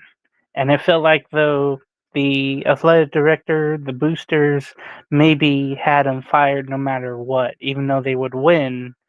It looked like the season wasn't really going to go anywhere. Yeah, they did beat Texas, and I thought that was going to save his job, but obviously I was wrong, and things are different in the SEC, and that's a fan base that really wants winning back. The home crowd booed Napier as he ran off the field there. Didn't really Even think after a that. win, too. Oh, definitely. It's a $21 million half of the buyout due within 30 days, by the way, the $21 million. So it has to be done right away. Half of it at least. So the Gators at least can work some money around there. But Napier, real quick, he went 22-23 in 4 seasons at Florida, including 12-16 record in the SEC. He was 5-17. Well, that's better than James Franklin against ranked opponents, but including 0-14 away from home in those ranked opponent games. So you never thought Florida was really back. He was 3-12 against Florida State, Georgia, LSU, Miami, and Tennessee. Just a lot of nothing from Napier, especially when it came to big opponents. Now, people complained about Dan Mullen in his time at Florida, but they were begging for times like that after having Napier as a head coach in Gainesville. Where do they go from here, Isaiah? But first, what did you think about his time with Florida? I'm gonna get out of here, but I'll tune in later. All right, James, thank you for being on the show tonight. Really appreciate you. Yeah, my thoughts on the Napier firing is not a surprise. I mean, he was probably one of the top candidates on a hot seat list coming into this season, in terms of like who would be the most likely college football coach fired. I think that the loss to USF at home week 2, that really sunk him. I don't think there was any way possible that he could recover after that. And like he was basically a dead man walking after that. It was just a matter of when, not if, for him. And you're right, James, to his earlier point about how the athletic director and the boosters had a meeting last week about Napier's future. The boosters essentially said, we're not going to donate any more money unless you get rid of him. So he basically had no choice but to get rid of him. And against Mississippi State, James didn't bring it up, but that was a bad loss that was a bad win by Florida, because that was a game where like they literally should have lost that game. Mississippi State had the ball at the Florida 24-yard line with about 20 seconds left in the game, and instead of running the football, they decided to throw the ball when they were deep in field goal range, and it gets picked off somehow by the big Florida defensive lineman, and that seals it for Billy. They got lucky in that game. They were going to lose that game, but not a surprise that Napier got fired. I think that I would have been more shocked if he didn't get fired. Florida's got big expectations, and their big expectations is they expect to be in the boat of Georgia and Alabama, which is competing for national championships and, only losing 1 or 2 games a year. That's their fan base's mindset, and that's how they operate. And, I think as far as who's going to replace Billy Napier at Florida, you got to go for the home run. You got to go for a big splash. There's no more of these like, oh, we're going to get a coach from like a Sun Belt Conference, which is where Billy Napier came from. No, you can't do that anymore. You got to go for the big splash in terms of the coaching hire, because you need a big name and a star to go up against your rivals like Kirby Smart at Georgia. That's your main rival in the SEC East. That's who you're going to have to go up against, and you're going to be compared to him now. So you got to be able to get a guy who's not afraid of Kirby Smart and a guy that can get the job done and compete against Kirby Smart. And I'll tell you guys right now, there's 2 names that I'm looking at for this Florida Gators job.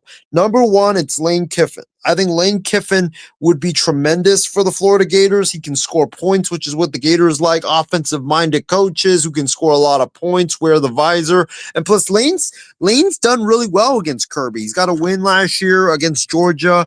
You got to win. This year he made it tough for Kirby Smart. Put up a lot of points on his defense. So I think that that those Lane Kiffin, Kirby Smart battles will be awesome, and he will be the right guy. I feel like to really counter Kirby Smart in Georgia, and I feel like that Lane in Florida would be a really bigger monster than he is. I mean, he's doing great things at Ole Miss, but Florida's got way better resources and stuff. So Lane Kiffin would win lots of national championships at Florida.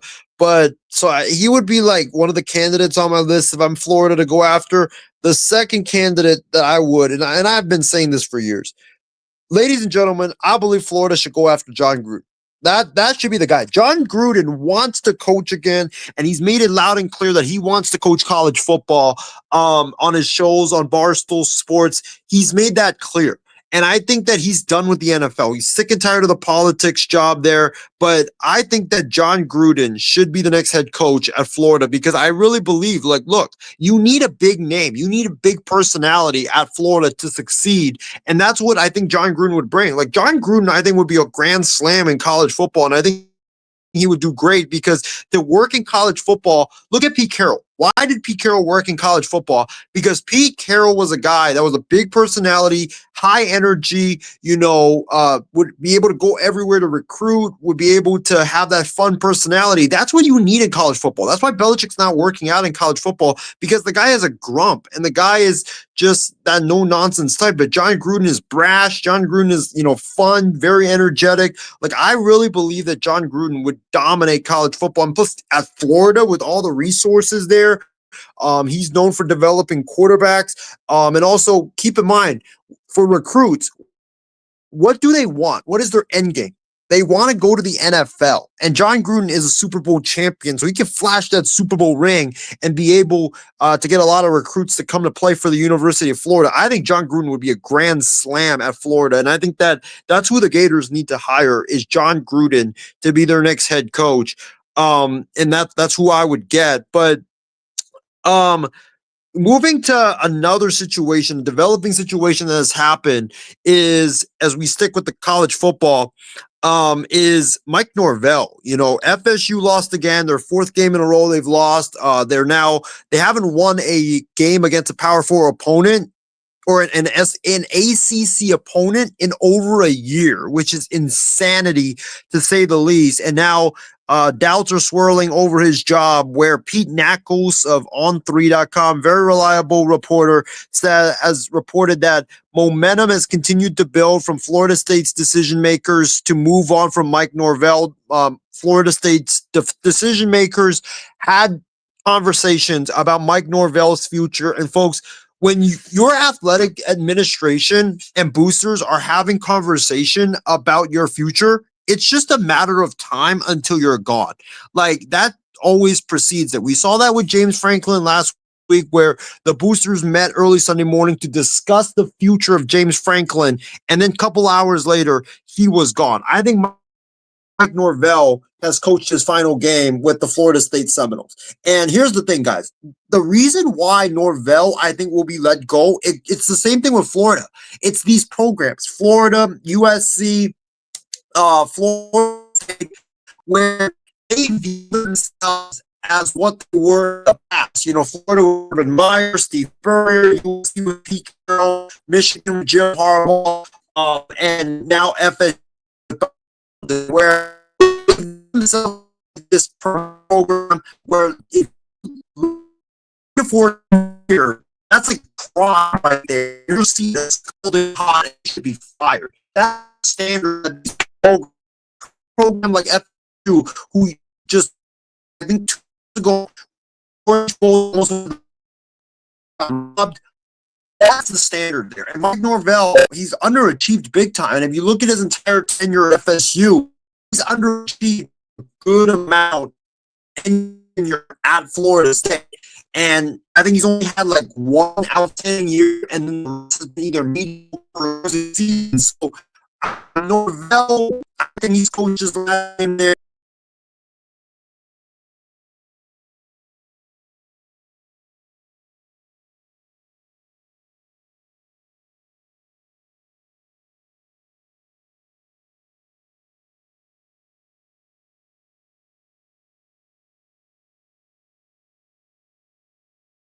Sorry about that, guys. We had some technical issues there, but with Norvell, I think he's done at FSU. I mean, you lost to a Stanford team that is considered to be one of not only the worst program in the ACC, but the worst program maybe in all of college football. Like, this Stanford team fired their head coach before the season. They're with an interim head coach in Frank Reich, who's done a remarkable job, by the way.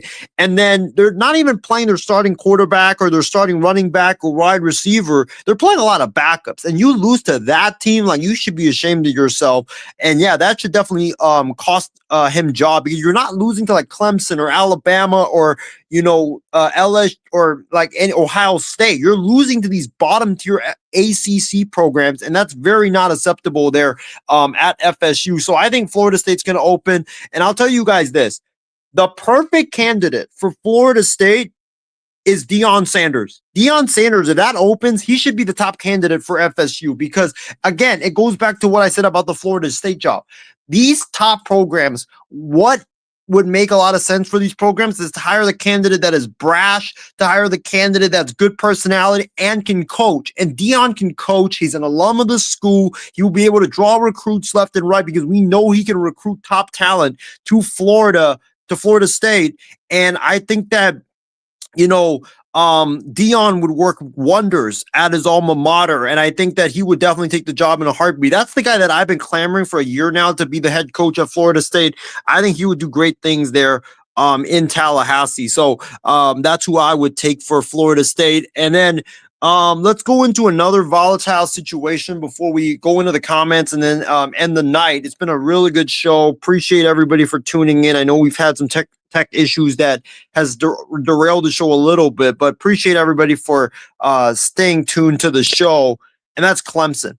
What do you do about Dabo Swinney? Like, they just lost again to SMU.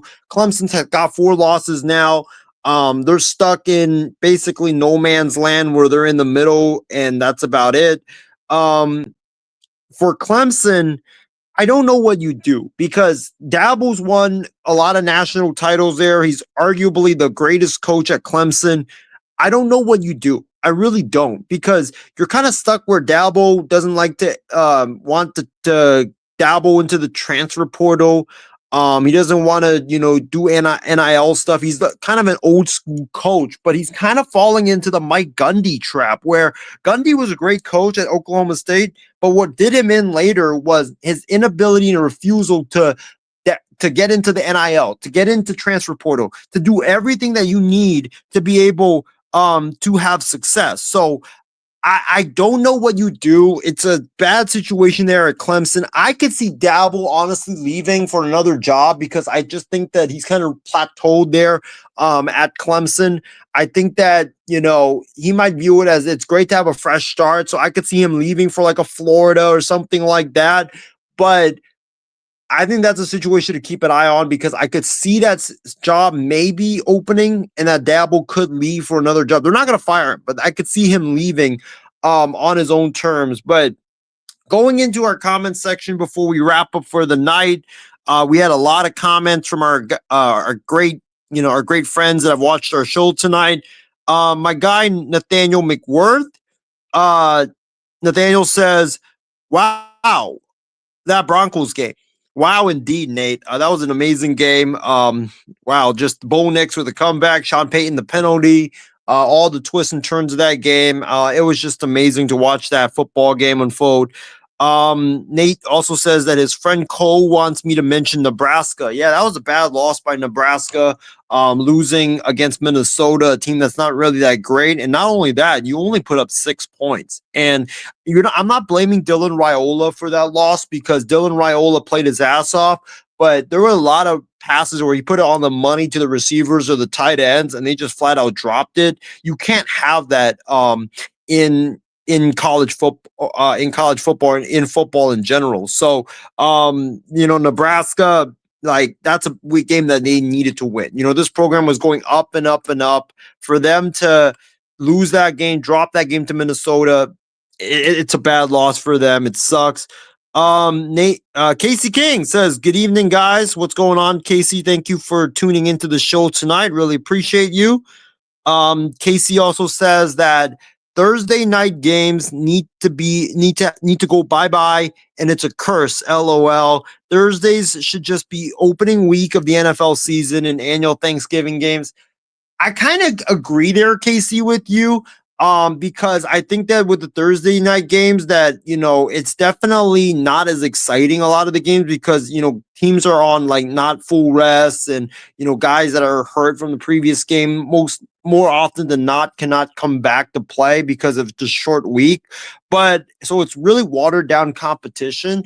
But Casey, I also think that, like, look, this year we've had some really great games on Amazon. Like, I mean, Al Michaels and Kirk Herbstreit are really enjoying it, I'm pretty sure, because the games have been really good and really tight, especially that the Steelers Bengals game, the 49ers Rams game was very exciting. So they're having some really exciting games this year. The NFL has done a better job of putting up like a good slate of games for Thursday night, but I could see that point where, the Thursday night games need to go. I could see that.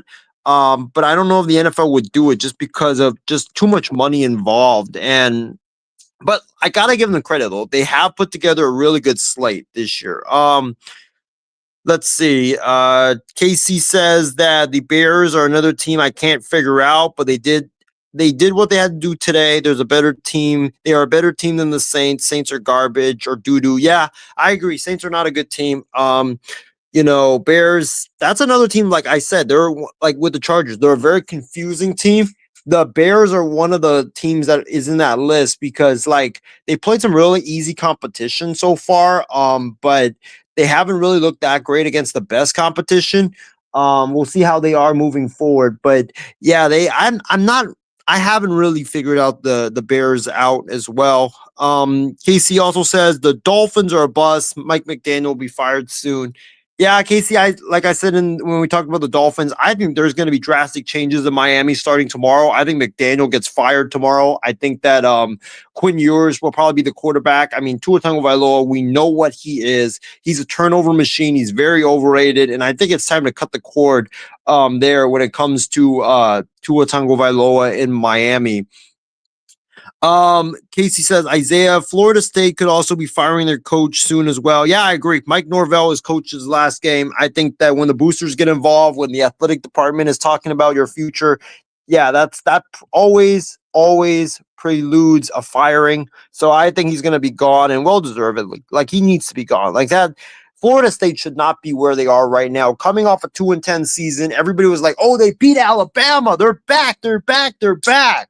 And guess what? They've lost 4 in a row to teams like Virginia, to Pitt, to Stanford, of all teams. Like, you shouldn't be losing to these teams. You're freaking Florida State. And the fact that you're losing to these teams, it's a disgrace. It's a big disgrace. So I don't think that he's there. I don't think he's going to be the coach after tomorrow, to be honest.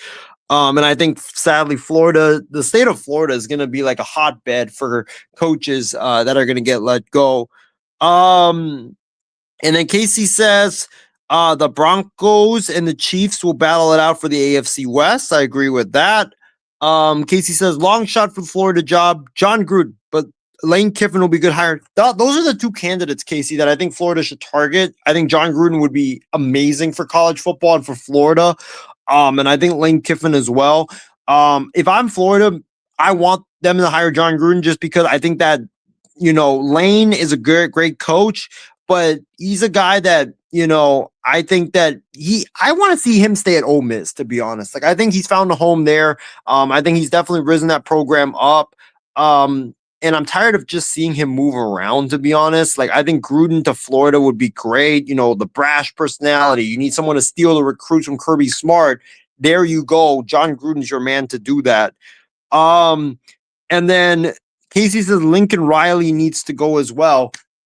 That's tough because Lincoln Riley can win you the games that you're favored to win, but he can't win you the games that, that USC fans expect him to win, like the big games, like Notre Dame, That game, I'm not surprised that you guys lost. I'm surprised at the play calling because that call on 4th and inches was an awful call. Play action pass, really? Like that's what, like I said, Casey, that's what drives me nuts. Is these coaches just overthink things. They think they're so smart. They overthink things, and then they end up running the dumbest plays that you ever seen. Like 4th and inches. What are like really you're running? First of all, you should never run a 4th and inches play from the shotgun, number one. And number two, 4th and inches, it should be either a quarterback sneak or it should be a fullback dive. That's what you should be running, or just power right over the middle. Like that's what you should be running. You shouldn't be getting too cute. And I think that's what sometimes is the issue with Lincoln, is that he gets too cute sometimes, and that he just overthinks things. And I think you guys should have beaten Notre Dame? No, I think Notre Dame was the better team. But I think with Lincoln, look, he's done a better job, I feel like, this year against teams that you guys should beat. Like he's winning those games. We'll see what happens against Oregon. We'll see what happens against Nebraska in a couple of weeks. I think the interesting game is UCLA. I mean, Jerry Neuheisel and Tim Skipper have the Bruins rolling right now. I think that's going to be a very interesting game for you guys. That's going to be fun. Casey says that I think Brian Kelly could be out at LSU. That's a tough one because I could see it being like a Penn State situation where Brian Kelly, loses another game that he's not supposed to lose to, gets upset, because there's a lot of people, including myself, like I said, had LSU as a team that could win a national title or were their national title pick. And for them to already be like, maybe even out of the playoff race, like right now, and we're in early October or mid-October, that's not good for LSU and Brian Kelly, because Brian Kelly was brought in to win championships there, and he hasn't even made the playoffs there at LSU, and he's on the verge of missing it again this year. So that's a situation. I don't think they're going to fire him because he says too big of a buyout, but you never know, because LSU's, like I said, is one of it's like Florida. It's like a USC. It's like a Florida State. They're not patient. And so I mean, we'll see what happens with that. And then Casey says, sorry, but Deion is another overrated coach, hasn't done a thing at Colorado. I mean, I don't fault him for this year, though, Casey, because I think that Colorado this year, they lost a lot of talent. They lost Travis Hunter to the NFL. They lost Shedeur to the NFL. They lost a lot of talent. So this year, I really don't fault him for, but I mean, Deion can recruit. And that's what is a big thing in college football, is getting the talent. That's why Mario Cristobal has been very successful in Miami. He gets the talent. Is he a good coach, in-game coach? No, but he gets the talent there. And I think Deion, he's kind of like Cristobal, where he gets the talent, lets the coordinators do their job and coach the team up. And Deion is a really good motivator. So I think he could do a lot of great things there at FSU, and that's who I would want if FSU does fire Mike Norvell. But let's get into some final thoughts before we close up for tonight. Really appreciate everybody for tuning in to tonight's program. All right, final thoughts. So tomorrow, NBA starting up. Round Ball Rock is starting up, guys. NBA on NBC. It's a new era. We're going to be doing a NBA preview show, so make sure you guys tune in for that tomorrow. We're going to get into our teams, preview our teams, do some predictions as well, predict the season, NBA finals, all that good stuff. We'll predict the entire NBA season. Basketball is about to be back starting on Tuesday night. So make sure you guys tune in for that. My guy, Ben Cruz, who unfortunately could not be on with us tonight, he'll be doing Kicking It with Cruz, I think sometime this week. So make sure you guys tune in for that. We got Game 7 of the ALCS, the two best things in sports. Game 7 tomorrow night between the Mariners and the Blue Jays. Winner goes to the World Series. Loser heads to Cancun for the offseason. A lot of MLB managerial news. Tony Vitello could be the new manager for the Giants, going straight to MLB from Tennessee. That's crazy. I do want to give a quick thought on that, actually. Look, this is a football show, but I want to talk about that Tony Vitello hiring. Buster Posey, if he gets that done, that's going to be a very interesting hire, because this guy hasn't coached in the in professional baseball before, so it's definitely going to be different because you're going to be managing men instead of kids. He's very energetic, which is great. I mean, Pat Murphy's very energetic. I think that's what you need right now in baseball. He's definitely going to go to bat for his guys. I don't know what his offensive and defensive philosophy will be, so that's going to be interesting to see. But hey, I mean, if you're Tony Vitello, you're a really good coach in college. You've won national titles there. I mean, why not take a swing at MLB? Why not go to the Giants? I mean, you're not going to a team that doesn't have talent like the Pirates. You're going to a team that is loaded with talent that I think just needs a new voice to be in the clubhouse there. So I think this is going to be a good hire for the Giants, actually. I'm very stunned. When I saw it, I was very stunned that that's who they're going with, because I thought all along it would be Nick Hundley. But look at Jeff Bannister. Jeff Bannister needs to be a major league manager again, because he's a guy that's very energetic. He's a raw type of guy, and those guys typically do well in baseball. So I think this is going to be an interesting, fascinating hire. I think it's a decent hire for the Giants. He needs to surround himself with coaches that have MLB experience. But hey, coaching is the same thing whether it's in MLB or college baseball. It's the same thing on the field. Okay, you just got to manage the game. And I think that, look, whether it's making pitching changes decisions, or whether it is like when to bunt or stuff like that, or to take out a pitcher, I mean, it's the same thing. So I do like the hire for the Giants there. Casey with one last comment. How about them Dodgers? Think they will win it all? I do, because I don't think the Mariners or the Blue Jays pose a threat. Maybe the Blue Jays do, because they do have the lineup to keep up with the Dodgers. The Mariners' offense is very inconsistent, so I don't trust them. They do have the pitching, so I could see it being like a 6-game series, but LA is just very deep, very talented. And I think, like, look, you look at the managers, right, for both of those AL teams, like Schneider and Dan Wilson. They don't have any experience. Roberts has the experience. I don't trust Schneider when it comes to like the pitching decisions that he makes. Like, he takes out pitchers way too early for my liking. Even Max Scherzer took umbrage with one of his with trying to take him out, and he just yelled at him in one of the games. But hey, if it's Dodgers and Blue Jays, I mean, that would be a great matchup, because you have Max Scherzer facing his former team. So that's going to be a very interesting matchup. Dodgers and Seattle, Battle West Coast World Series. That definitely has the flair, I guess. But congrats to the Dodgers. We'll see who takes part in the World Series. But yeah, guys, it's been a great show. Tune into our NBA preview show tomorrow night. It's going to be fun. Basketball is about to be back. NBA on NBC is about to be back. But guys, it's been a tremendous show. Appreciate everybody for tuning in tonight. What a great football Sunday and football weekend it's been. But until then, guys, stay safe, stay healthy. And hope you guys all enjoy the great football action we have tomorrow, as well as the baseball stuff, basketball. I mean, we've got everything. Hockey. I mean, I literally went to a hockey game yesterday. Saw the Sharks play up against the Penguins. They lost again. Sadly, they just lost again. But we've got some good action so far in the NHL. I think I'm going to be going maybe another Sharks game coming up in a couple of weeks, but hockey's back. We got football, we got baseball, basketball coming back. So a lot of good stuff coming up, but hopefully you guys all enjoy it.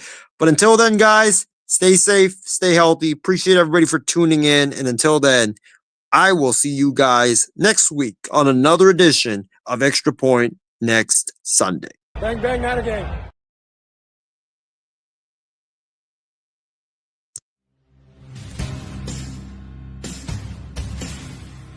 Purdy out of the shotgun, drops a couple of steps, going to take a deep shot to Brandon Ayuk. It's the float and caught. Cousins, first read taken away. Left side, he throws. Wide open pitch. From being able to make a play on that football. That's where Sutter was so good last year in the red zone. Knicks evades the run. Knicks the fake. Another fake.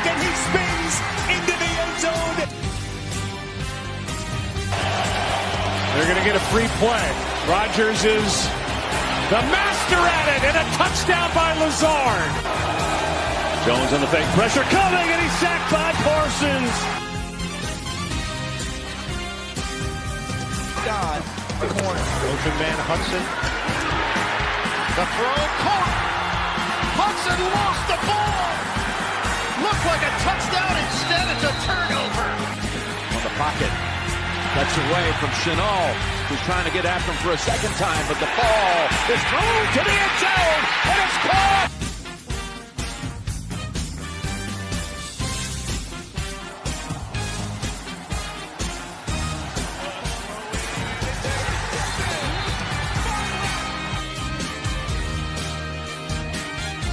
On it to McCaffrey, right up the middle, and a stiff arm, McCaffrey for 6.